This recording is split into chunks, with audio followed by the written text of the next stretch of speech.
하나님 말씀 구약성경 시편 23편이 되겠습니다. 구약성경 818쪽 시편 23편 말씀입니다.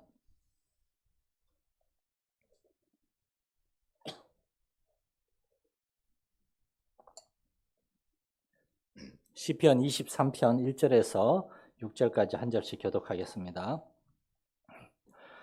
여호와는 나의 목자시니 내게 부족함이 없으리로다.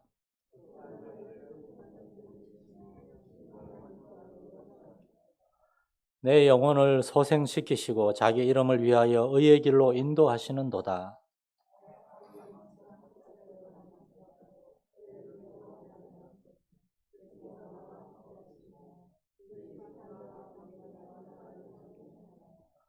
주께서 내 원수의 목전에서 내게 상을 차려주시고 기름을 내 머리에 부으셨으니 내 잔이 넘치나이다.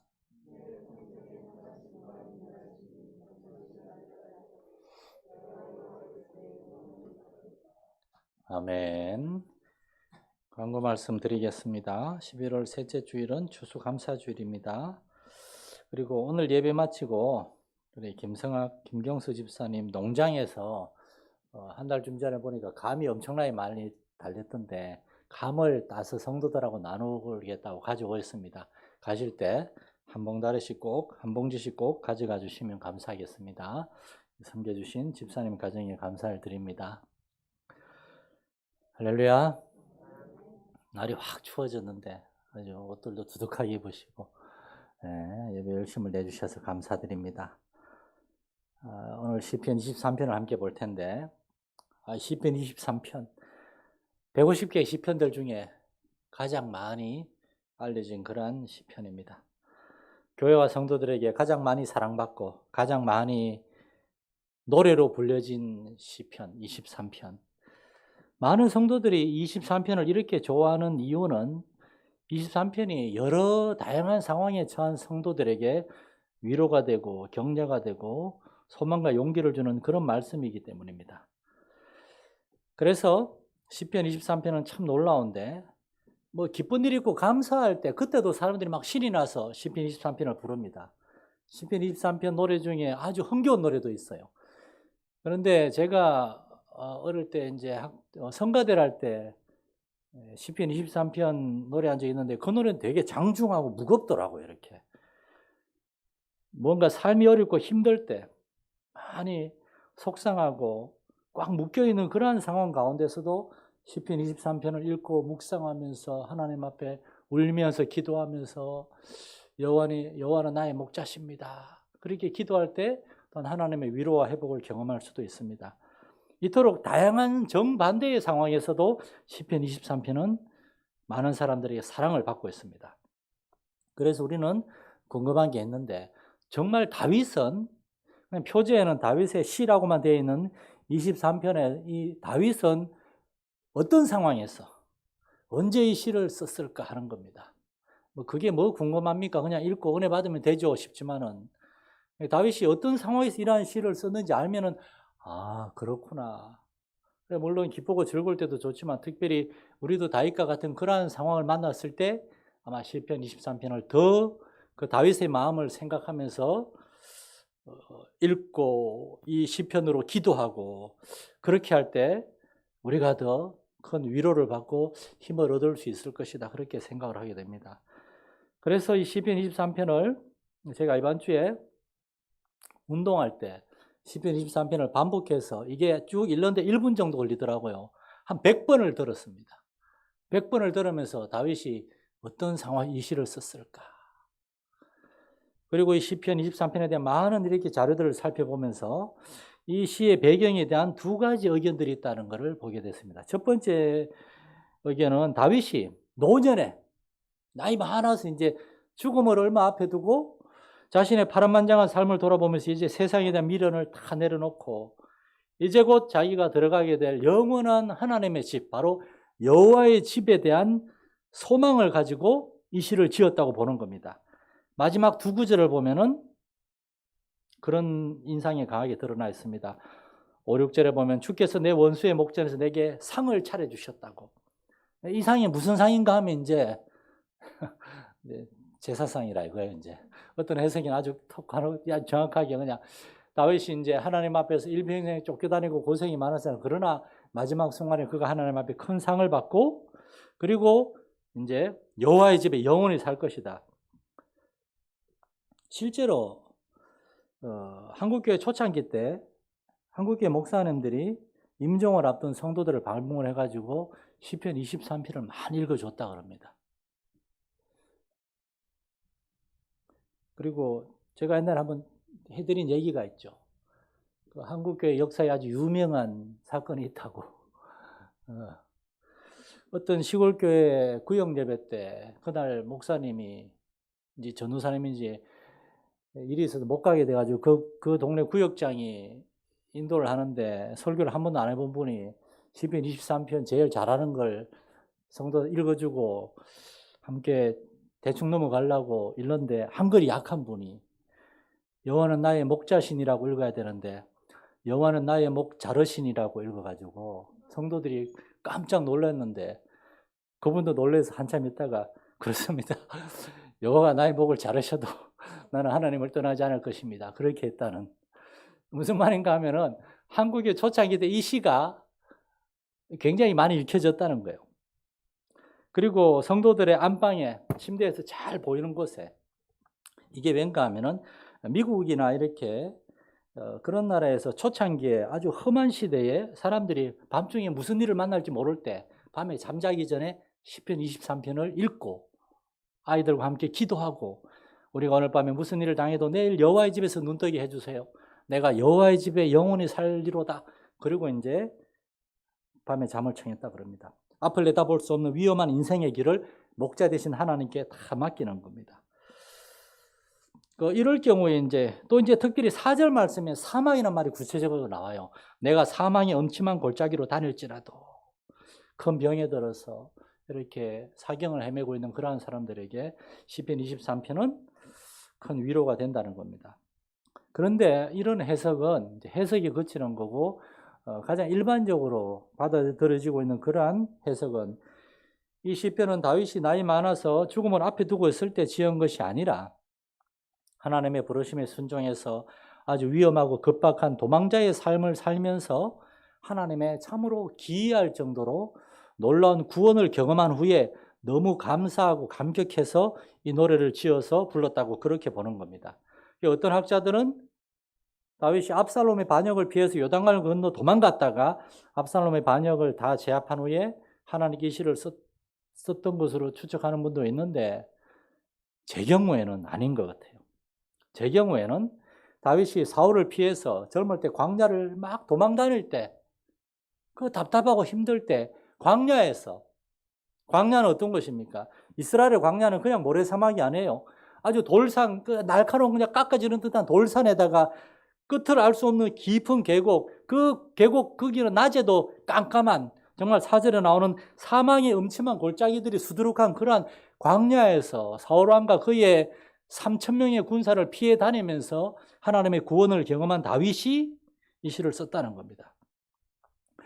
이런 상황에 썼을 것이라고 볼 수 있는 많은 구절들이 있어요. 1절에 보면은 다윗은 여호와는 나의 목자시니 내게 부족함이 없으리로다.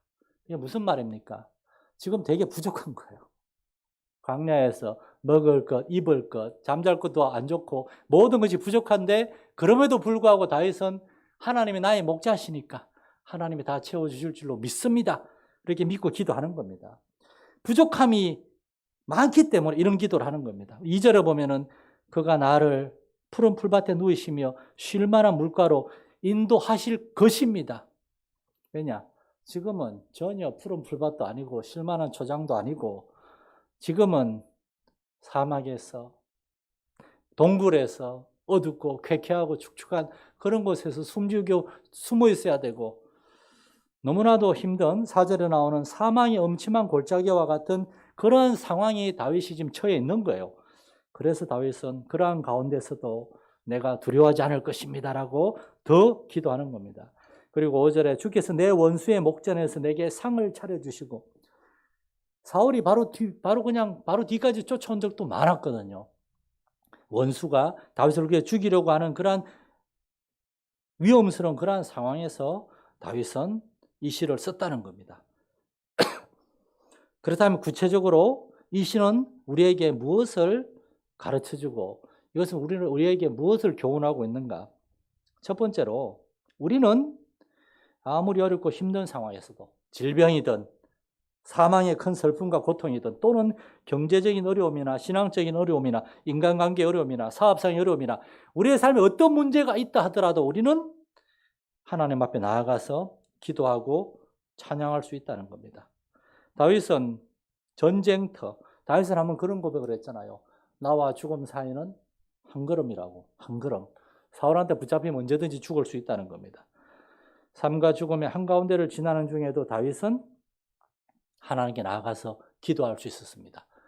이렇게 힘든데, 이렇게 절박한데 지금이 기도할 때입니까? 지금이 하나님 찬양할 때입니까? 다윗은 그럴 때일수록 더더욱 하나님께 기도했고 찬양했습니다.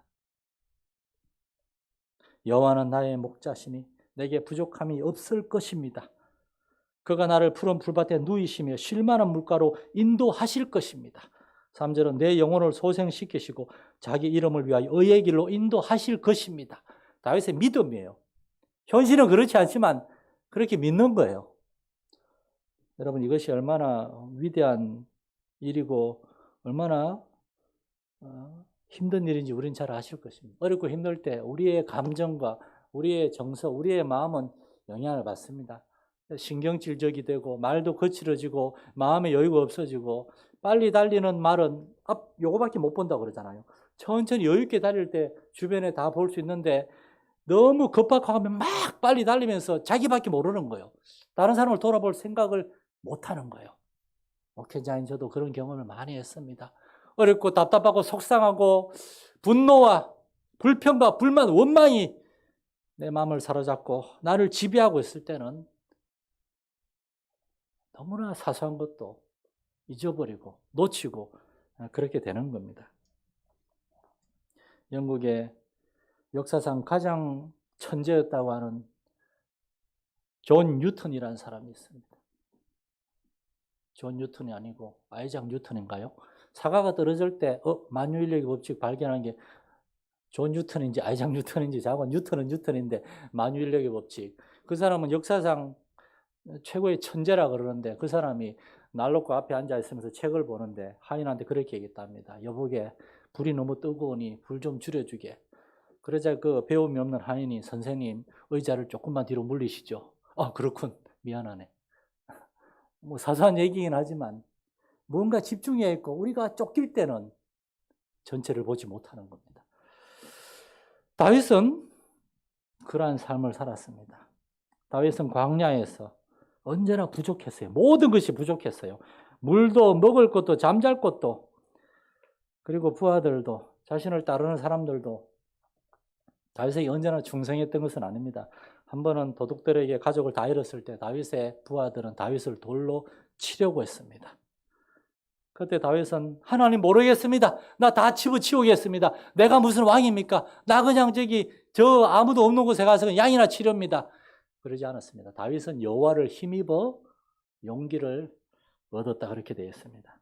인간적으로 부족한 것 천지고 도무지 불만과 불평, 원망밖에 안 나오는 그러한 상황에서도 다윗은 하나님께 믿음으로 나아가서 하나님 지금은 그렇지만 그러나 하나님은 나의 목자시니까 때가 되면 나의 부족함을 다 채워주실 것이고 나를 푸른 풀밭 쉴만한 물가로 인도하실 것이고 내 영혼을 소생시키실 것이고 하나님의 거룩한 이름을 위하여 그 약속을 지키시는 그 하나님의 이름을 위하여 나를 의의 길로 공의의 길로 인도하실 것입니다. 지금은 불의한 사울이 나를 다스리고 의로운 다윗은 쫓기고 불의한 상황이지만 때가 되면 하나님이 공의로 회복시켜 주시고 모든 나의 억울함과 답답함이 다 회복될 거라는 겁니다. 내가 나를 변호하고 내가 나를 지키려고 하고 내가 잘했다고 아무리 주장해봐야 소용이 없습니다. 하나님을 믿고 기다리는 겁니다. 하나님이 낮추시면 낮춰지는 겁니다. 그러한 하나님의 도우심과 하나님의 공급하심을 다윗은 믿었어요. 마가복음 6장에 보면은 예수님을 따르는 수천 명의 사람들이 들판에서 예수님의 말씀을 듣다가 저녁이 됐습니다. 배가 고파요. 먹을 것이 없어요. 예수님의 제자들이 뭐라고 하시는가 하면 너희가 먹을 것을 좀 주라. 그때 제자들은 예수님을 따라다닌 지 얼마 안 됐을 때니까 그 무리를 쑥 둘러보니까 벌써 남자만 5천 명쯤 꽤 많아요. 그러자 그 제자 중에 제일 그래도 똑똑한 사람 중에 한 명이 빌립이 주여 이들을 다 먹이자면은 적어도 200데나리온의 떡이 있어도 될까 말까 합니다. 200데나리온 오늘날 가격으로 2천만 원 정도. 우리가 2천만 원이 어디 있습니까 주님? 그러자 주님이 오병이여 보리떡 5개 물고기 2마리로 하나님께 기도하시고 그들을 다 먹이셨습니다. 주님으로 인하여 부족함이 없게 되었어요. 제자들은 보지 못했지만 주님은 하나님의 공급하실 것이라는 걸 봤어요. 다윗은 지금으로부터 3,000년 전의 사람인데 이스라엘의 그 척박한 광야에서 하나님의 공급하시고 채우시는 은혜를 믿음으로 고백하고 있습니다. 4절 말씀에 보면은 내가 사망의 음침한 골짜기로 다닐지라도 이것은 또한 하나님이 나를 공급하실 뿐만 아니라 나를 지켜주시고 구원하시는 그러한 하나님이시다. 내가 도저히 해결할 수 없는 그러한 절박한 급박한 문제도 하나님이 해결하실 것이다. 이건 뭘 의미하는가 하면은 이 4절 말씀을 가만히 묵상하면서 이스라엘 지도를 막 제가 살펴봤어요. 요새는 컴퓨터 과학이 발달해서 지금 이스라엘 땅에 그 사망의 음침한 골짜기가 다 나옵니다. 제가 언젠가 성지순례를 가면은 꼭 걸어보고 싶은 길이 있습니다. 여러분 나중에 혹시 우리 교회에서 단체로 성지순례 가면은 등산하시고 가고 단단히 하시기 바랍니다. 저는 무조건 다 걸어갈 겁니다. 예수님도 다 걸었으니까. 군인들이 막지 않는 이상 저는 다 걸어갈 거예요.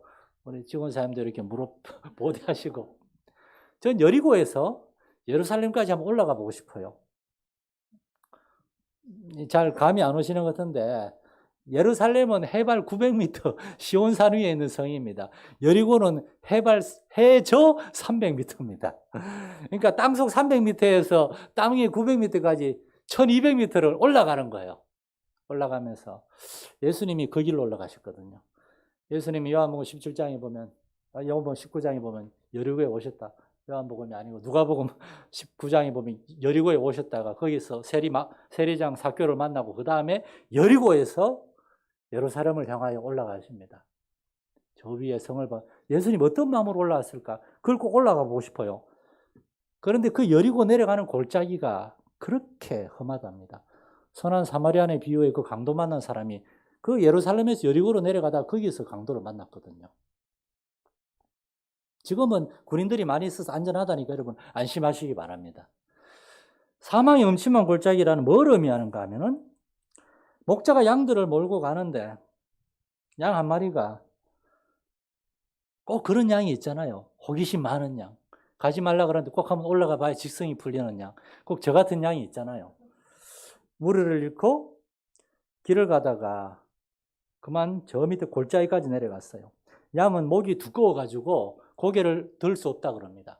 겨우 눈앞이나 요 정도 앞에까지 못 본대요. 그래서 위에 있는 길을 못 보는 거예요. 골짜기에 내려간 양은 올라가지를 못하는 거예요. 골짜기 밑에만 막 헤매는 겁니다. 그 골짜기에서 낮에도 어두침침한 그 골짜기에서 양이 가다 보니까 주변에 벌써 사나운 들짐승들에 잡아먹힌 짐승들의 사체가 보이고 양이 아이고 나도 저렇게 될까 무서워서 목자를 부르면서 막 음매음매 우는데 양은 음매음매라고 안 울죠. 양 울음소리가 뭔지 기억이 안 나는데 매매매가 이렇게 막 우는데 목자만 양의 울음소리를 듣는 게 아니라 사나운 맹수들도 양의 울음소리를 듣고 어디서 양이 먹을 것이 날 기다리나 하면서 막 달려갑니다. 그러면서 저기 위에서 맹수가 저기 아래에 있는 불쌍한 양을 보고 저 양을 잡으려고 막 뛰어내려가서 양을 덮치려고 하는데 그 순간 어디선가 목자가 나타나서 긴 지팡이와 작은 막대기를 막 휘두르고 때리면서 맹수를 위협하고 맹수를 막았습니다. 주의 지팡이와 막대기가 의미하는 게 바로 이겁니다. 사진을 하나 준비했는데 이스라엘 목자들은 모세의 지팡이같이 긴 지팡이를 가지고 다닙니다. 몸을 지탱하기도 하고 맹수가 오면 그걸로 이렇게 하기도 하고 그리고 작은 막대기가 있어요. 이 막대기의 용도는 뭔가 하면은 무거운 지팡이 잠깐 내려놓고 양들이 모여있을 때 어디 먼데 가는 양이 있으면 가서 툭툭 치면서 이렇게 무리 가운데 몰아넣기도 하고, 그리고 이 지팡이와 막대기를 들고 양들이 너무 멀리 있을 때는 막 때리는 거예요. 딱딱딱 때리면 양들이 그 지팡이와 막대기 때리는 소리를 듣고 모인다는 거예요. 그리고 맹수가 나타났을 때는 지팡이와 막대기를 들고 막 딱딱 소리 내면서 맹수를 쫓아내는 용도로 이 지팡이와 막대기가 써 있다는 겁니다.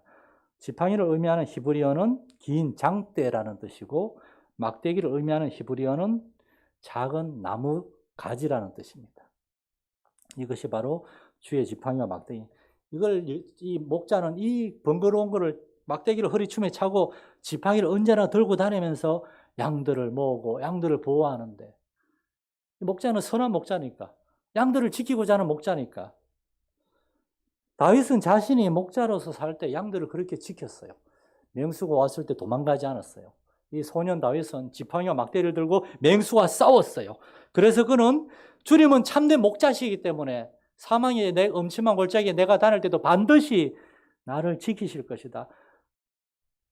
내가 들었던 지팡이와 막대기로도 양들을 지켰건데 하나님의 지팡이와 막대기로 반드시 나를 안위하실 것이다, 보호하실 것이다, 그렇게 믿었던 것입니다. 여러분, 그리고 또 한 가지 장면이 더 있습니다. 이 말씀을 묵상하면 5절 말씀에 보면은 주께서 내 원수의 목전에서 내게 상을 차려주시고 기름을 내 머리에 부으셨으니 내 잔이 넘치나이다. 이건 뭘 의미하는가? 이 구절을 묵상하다가 머릿속에 역시 다윗이 사울을 피해서 도망다니다가 겪었던 어떤 한 순간 사건이 머릿속에 기억이 났어요. 사무엘상 26장에 보면은 다윗이 사울과 그의 3,000명의 군사들을 피해서 광야를 도망다니다가 저기 언덕 위에 숨어 있는데 사울의 부하들이 저기 밑에 골짜기를 막 헤매고 찾다가 거기서 잠이 들었어요.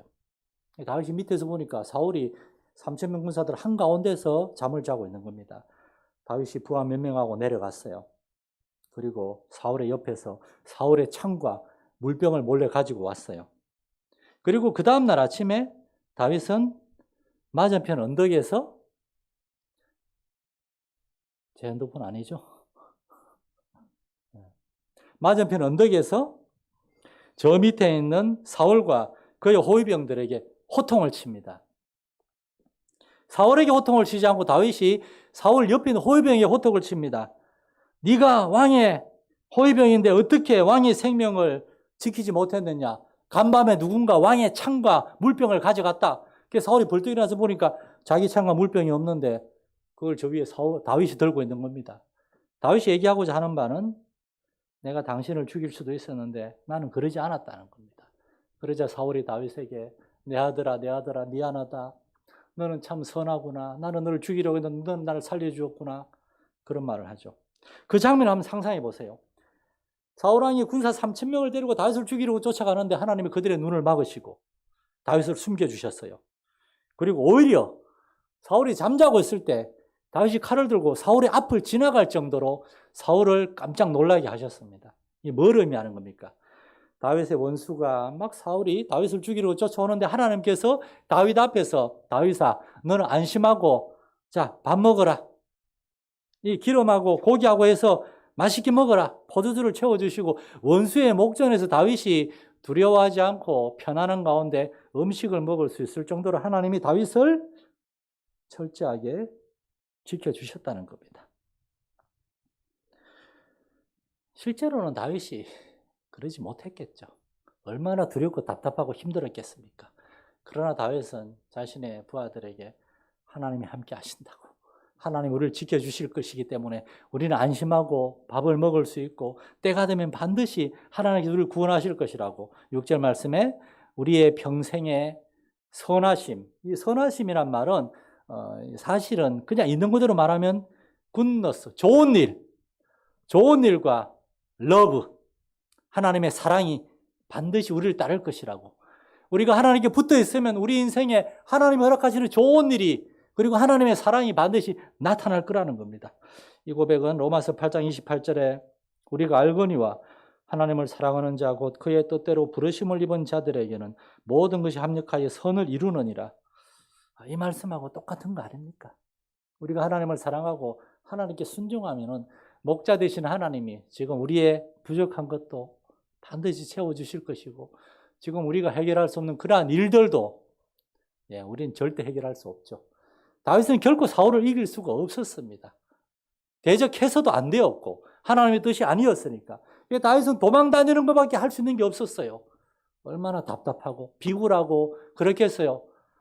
그러나 하나님의 뜻이라면은 억울하고 답답하고 나도 나 자신을 막 변호하고 싶고 내가 억울하고 답답하고 그렇다고 얘기하고 싶을 때 참고 인내하고 하나님을 신뢰하고 기다릴 때 하나님이 지켜주시고 살려주시고 하나님이 반드시 회복시켜 주시는 그러한 은혜를 다윗은 시편 23편에서 고백하고 있습니다.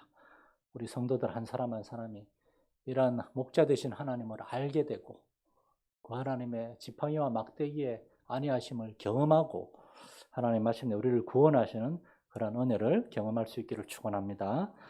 하나님 아버지, 여호와는 나의 목자시니 내가 부족함이 없으리로다.